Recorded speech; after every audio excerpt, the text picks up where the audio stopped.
안녕하세요. MD 굴통이입니다.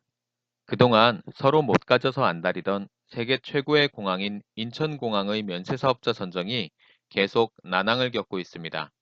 도대체 어떤 일들이 생기고 있고 왜 면세 사업자들은 입찰에 참여하지 않는지 알아보도록 하겠습니다. 먼저 인천공항 제1터미널의 품목별 요율이란 것을 알아보죠. 품목별 요율이란 인천공항에 입점한 사업자가 어떤 물건을 팔았을 때 물건의 종류에 따라 인천공항에 지급해야 하는 비율을 의미합니다. 품목별 요율은 발생한 실제 매출을 기준으로 적용하기 때문에 100원짜리 물건을 10% 할인해서 90원에 팔면 품목별 요율이 30%일 때 27원을 공항에 지급해야 합니다. 그러면 인천공항의 품목별 요율은 어떻게 될까요? 대표적인 품목인 화장품이 30%, 공항에서 많이들 구매하시는 주류와 담배는 각각 34%, 31%씩입니다. 지난 3기까지는 주류나 담배 같은 경우 세부 품목에 따라 약간 차등이 있었습니다. 수입 담배의 경우 35%, 국산 담배의 경우 25%등 차이가 있었는데 지난 제2터미널 출국장 입찰 시점부터 31%로 통합해서 적용하고 있죠. 수입 담배의 요율을 깎고 국산 담배의 요율을 올린 셈이에요. 가방, 옷, 시계, 액세서리 등은 20%를 적용받고 식품은 25%를 적용받습니다. 아동용품, 전자제품류는 좀 특이한 사례로 인천공항에서도 8%만 적용하고 있습니다. 최근 각광받는 전자담배나 뷰티 디바이스는 기기 자체는 전자제품으로 판단해서 8%를 적용하고 전자담배에 꽂아서 피우는 담배 스틱은 담배로 적용받아서 31%를 냅니다. 전자담배에서 가장 MS 구성비가 높은 필립 모리스 상품으로 예를 든다면 아이코스는 8% 적용을 받고 히츠는 31%를 낸다는 얘기죠. 마진 구조에 대해서는 나중에 또 자세히 설명드릴 기회가 있겠지만 우선 공항에 상품을 공급하는 공급업체가 100원짜리 물건을 면세점에 50원에 제공한다고 가정해 봅시다. 상품을 판매할 때 판매량과 비례해서 들어가는 각종 비용 부분이 있어요. 이를테면 운송비, 포장비, 카드 수수료 등이 있죠.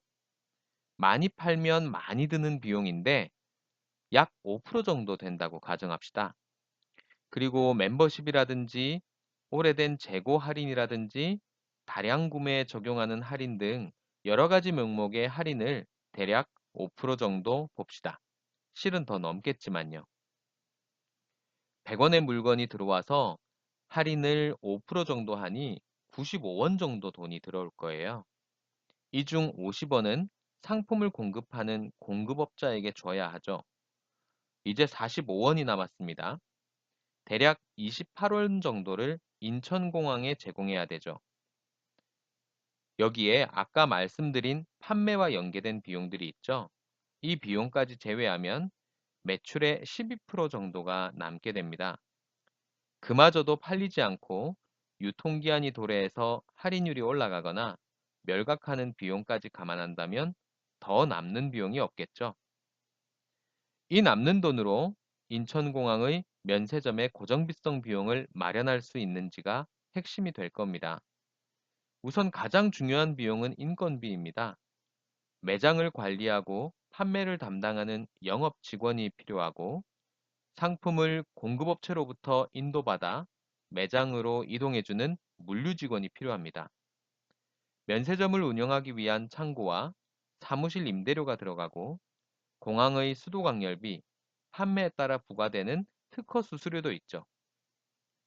보세 판매장을 운영하기 위한 점창고와 보세사는 법으로도 규정되어 있습니다. 최근 관세청의 면세점 자료를 바탕으로 양경숙 의원이 낸 보도자료에 따르면 시내 면세점은 지난 1월 1조 7,066억 원에서 지난 9월 1조 4,379억 원까지 84% 정도 회복했지만 출국장 면세점의 경우 지난 1월 2,694억 원에서 지난 9월 96억 원으로 5% 수준에 머무르고 있죠. 그렇다고 고정비성 비용을 줄이기 위해 창고를 없애거나 매장 조명을 꺼버릴 수는 없습니다. 매장 운영을 위한 기본적인 인력이 필요하기에 인력을 20분의 1로 줄이기도 어렵죠. 예전에는 시내 면세점의 수익이 인천공항 면세점을 운영하면서 발생한 손해를 메꾸기에 충분했는데 다이고우 중심의 시장으로 바뀌면서 면세 사업자들이 입점해서 손해가 나는 매장을 감당할 매력이 없어졌죠. 물론 그간 최소 보정액을 설정해서 면세점의 매출과는 상관없이 꼬박꼬박 임대료를 받던 공항 입장에서는 유례 없이 파격적인 제안이지만 말입니다. 거기에 각 면세 사업자들의 눈치 보기와 이번 코로나 사태를 기회 삼아 좋은 계약 조건을 가져가서 성장의 발판을 마련하려는 일부 사업자들의 전략들이 버무러져 계속적인 유찰이 되고 있습니다. 거기에 몇 가지 함정이 더 있죠.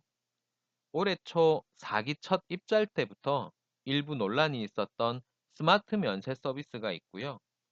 많은 비용이 들어야 할 인천공항 디자인 가이드라인도 한몫하고 있습니다. 계약을 하면 생기는 10개월분의 위약금도 부담스럽죠. 결국 임대료 최소 보장액에 대한 내용은 완화되었지만 임대료 외적인 부분에서의 제약은 변함이 없거든요. 애초부터 DF2구역과 DF6구역이 참가 업체가 없어 유찰되었다는 사실은 간과한 것 같습니다. 왜 이 두 곳은 유찰되었을까 고민을 더 했다면 이후 입찰 내용은 상당히 바뀌었어야 했다고 생각합니다. 그렇다고 외국계 업체가 쉽게 들어올 수 있는 시점도 아닌 것 같습니다. 김해공항 출국장 면세점의 사례도 있고 공항이나 관세청의 평가 요소에 외국계 사업자가 들어오기에는 여러 불리한 점들도 많이 있죠. 도전을 해서 운영할 수 있게 되면 모르겠지만 기존 면세 사업자들의 들러리만 서게 된다면 쉽게 도전하기는 어려울 듯 합니다.